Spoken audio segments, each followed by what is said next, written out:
Hello guys, ये है CPM में क्रिटिकल पाथ का क्वेश्चन नंबर 1।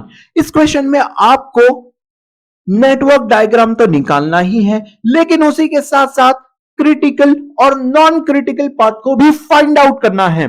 तो गाइस, क्रिटिकल और non critical path find out करने के लिए आपको क्वेश्चन में एक एक्स्ट्रा चीज दिया हुआ है जिसे हम कहते हैं टाइम। तो गाइस, इस क्वेश्चन में आपको टाइम भी दिया होगा जिसकी मदद से आप क्रिटिकल और नॉन क्रिटिकल पाथ को आसानी से निकाल सकते हैं। लेकिन क्रिटिकल पाथ को निकालने से पहले हम एज यूजुअल नेटवर्क डायग्राम को ड्रॉ कर लेंगे। तो गाइस, इस क्वेश्चन में एक्टिविटी और प्रीसीडिंग दोनों दिया हुआ है। एक्टिविटी ए से पहले क्या कोई एक्टिविटी है? नहीं, तो यहां पे कोई एक्टिविटी नहीं है। अब एक्टिविटी बी से पहले कौन सी एक्टिविटी है? ए।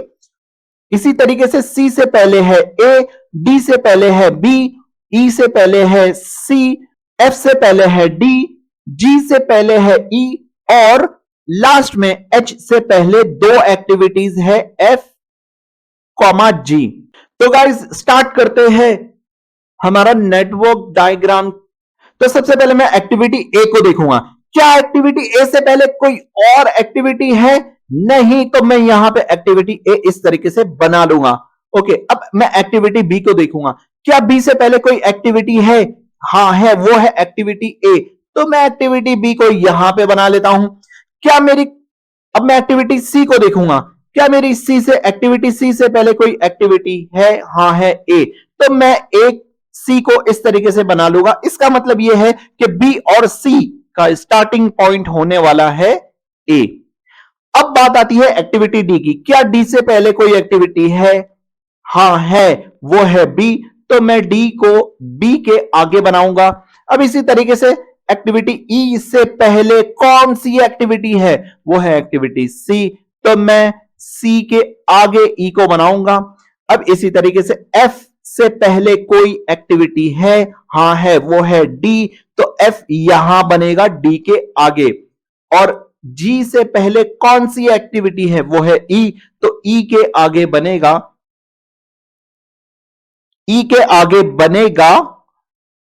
जी।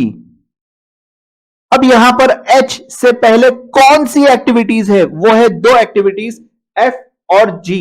तो यहां पर बनने वाला है एच और एच से पहले एक्टिविटी है एफ। तो मैं इस एफ को इस तरीके से बना लेता हूं। दोनों भी कहां पे जाके मीट हो गए? एच की स्टार्टिंग पॉइंट से। गाइस, अब बात आती है नंबरिंग की। तो एक्टिविटी ए सबसे पहली एक्टिविटी है एक्टिविटी ए। तो यहां से स्टार्ट होगी एक्टिविटी ए, यहां से स्टार्ट होगी और एंड पॉइंट होगा 2। अब उसके बाद आती है बारी एक्टिविटी बी की। तो एक्टिविटी बी का स्टार्टिंग पॉइंट है 2 और एंडिंग पॉइंट है 3। अब बी के बाद बात आती है एक्टिविटी सी की। तो सी यहां पर आपको मिलेगा, सी का स्टार्टिंग पॉइंट ऑलरेडी 2 मिल चुका है। तो एंडिंग पॉइंट आएगा 4। अब सी के बाद आती है एक्टिविटी डी की बारी। तो एक्टिविटी डी का स्टार्टिंग पॉइंट है 3, एंडिंग पॉइंट आएगा 4। नहीं, 4 तो ऑलरेडी मेरे यहां पे लिख चुका है। तो गाइज, यहां पे आने वाला है 5। आप ऐसी गलती मत करिएगा। तो यहां पे आएगा 5। अब एक्टिविटी ई का, अब बात आती है डी के बाद एक्टिविटी ई की। एक्टिविटी ई यहां पर है, तो यहां पे आएगा 6।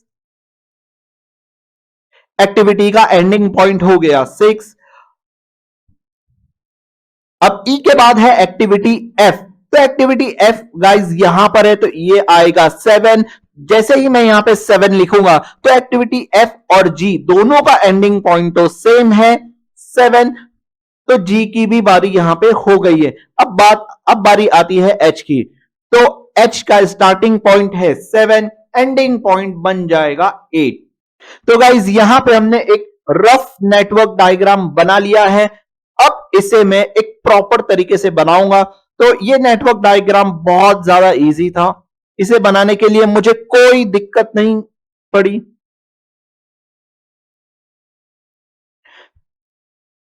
तो ये ए को इस तरह से नहीं, क्योंकि यहां पे सिर्फ एक ही एक्टिविटी है सीधी सीधी। तो मैं यहां पे ए बना लेता हूं। मैंने यहां पे ए बना लिया। ये है मेरा 2 और बी को और सी को, यहां से दो रास्ते जा रहे हैं, तो मैं कुछ इस तरीके से दो रास्ते यहां पे बना लूंगा।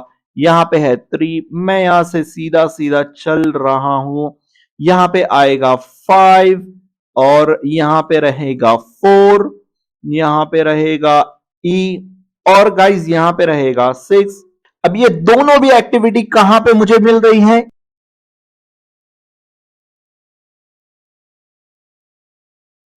ये दोनों एक्टिविटी का एंड पॉइंट कहां पे है? ये है 7 पे। एफ और जी का पॉइंट आ रहा है 7 पे। अब 7 के बाद यहां पे एच बनेगा और ये होता है समाप्त। ओके गाइस, अब हम क्या करेंगे, अब हम यहां पे टाइमिंग दे देते हैं। तो ए का टाइमिंग कितना है? ए का टाइमिंग है 3, मैं यहां पे ब्रैकेट में लिख देता हूं 3। और बी का टाइमिंग क्या है? बी का टाइमिंग, ये बी का टाइमिंग क्या है? 4, तो मैं यहां पे लिख देता हूं 4। और सी का टाइमिंग क्या है? वो है 6, तो मैं यहां पे लिख देता हूं 6। अब इसी के साथ डी का टाइमिंग क्या है? वो है 5, डी का टाइमिंग है 5। ये अब 5 के बाद आती है ई की बारी, तो ई का टाइमिंग है 2, तो मैं उससे यहां पे लिख देता हूं। अब ई के बाद आती है एफ की बारी, तो एफ का टाइमिंग है 1, तो मैं यहां पे 1 लिख देता हूं। और जी का टाइमिंग है 3, तो यहां पे मैं 3 लिख देता हूं। बाय द वे ये जो टाइमिंग है ये डेज में है, तो ये जो है ना 3, 4, 6 ये सब डेज है। तो जी का मैंने लिख दिया है 3 डेज। अब एच का टाइमिंग क्या है? एच का टाइमिंग है 5 डेज। अब गाइस मुझे 1 से पहुंचना है 8 पर। गाइस मुझे 1 से स्टार्ट करना है और 8 तक पहुंचना है, तो लॉन्गेस्ट रूट कौन सा रहेगा?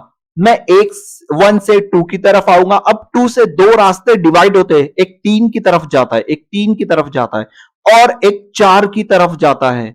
तो यहां पे मुझे कौन सा रूट सबसे छोटा पड़ेगा और कौन सा रूट सबसे ज्यादा लॉन्गेस्ट हो जाएगा?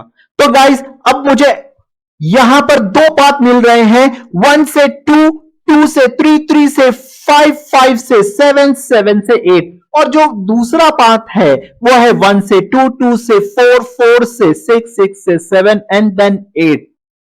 तो गाइस अगर पाथ 1 को मैं कैलकुलेट करूं तो यहां पे आएगा 3 डेज, 3 प्लस यहां पे मैं इसे इस 3 को ऐड कर दूंगा इस 4 में। 3 प्लस 4 होता है 7, 7 प्लस 5 होता है 12, 12 प्लस 1 होगा 13, 13 प्लस 5 होगा 18। तो पाथ 1 के लिए 18 डेज हो गए। अब पाथ 2 को की बारी देखते हैं। पाथ 2 में होगा 3 प्लस 6, 3 प्लस 6 होता है 9, 9 प्लस 2 होता है 11 और 11 प्लस 3 होता है 14, 14 प्लस 5 हो जाएगा 19 डेज। तो गाइस दोनों पाथ के डेज मुझे मिल चुके हैं। जो क्रिटिकल पाथ होता है, मतलब प्रोजेक्ट को हमें कंप्लीट करना होता है, तो कितने डेज लगेंगे? अगर पाथ 1 को फॉलो करोगे तो वो होगा 18 डेज और अगर पाथ 2 को फॉलो करोगे तो हमें मिलेगा 19 डेज। तो गाइस जिस रूट से हमें सबसे बड़ा नंबर मिलता है वो रूट, वो पाथ बन जाता है क्रिटिकल पाथ। तो इस केस में हमें सबसे बड़ा नंबर 19 मिला है। तो यहां पर 19 का जो पाथ है, मतलब पाथ नंबर 2 जो नीचे है, वो बन जाएगा क्रिटिकल पाथ। तो गाइस इसे लिखने के लिए सबसे पहले मैं नीट और क्लीन इसे कर देता हूं, क्योंकि नीट और क्लीन में आपको ज्यादा बेहतर और ज्यादा अच्छे से समझ में आएगा। तो गाइस इसके लिए जो क्रिटिकल पाथ है वो है 1 से 2, 2 से 4, 4 से 6, 6 से 7 और 7 से 8। तो मैं क्रिटिकल पाथ को यहां पे लिख देता हूं। पहले आएगी एक्टिविटी ए के बाद है एक्टिविटी सी के बाद है एक्टिविटी ई और ई के बाद आनी है एक्टिविटी जी को, फिर जी के बाद आ जाती है एक्टिविटी एच। तो टोटल कितने डेज लग रहे हैं? टोटल लग रहे हैं 19 डेज। तो ये है आपका क्रिटिकल पाथ के डेज। अब हम नॉन क्रिटिकल पाथ को देखते हैं। तो सबसे पहले आएगा ए, तो मैं यहां पे लिख देता हूं ए के बाद है बी, मैं यहां पे लिख दूंगा बी के बाद है डी, मैं यहां पे लिख दूंगा डी और डी के बाद यहां पे आने वाला है एफ और एफ के बाद यहां पे आएगा एच। टोटल इसे 18 डेज लग रहे हैं।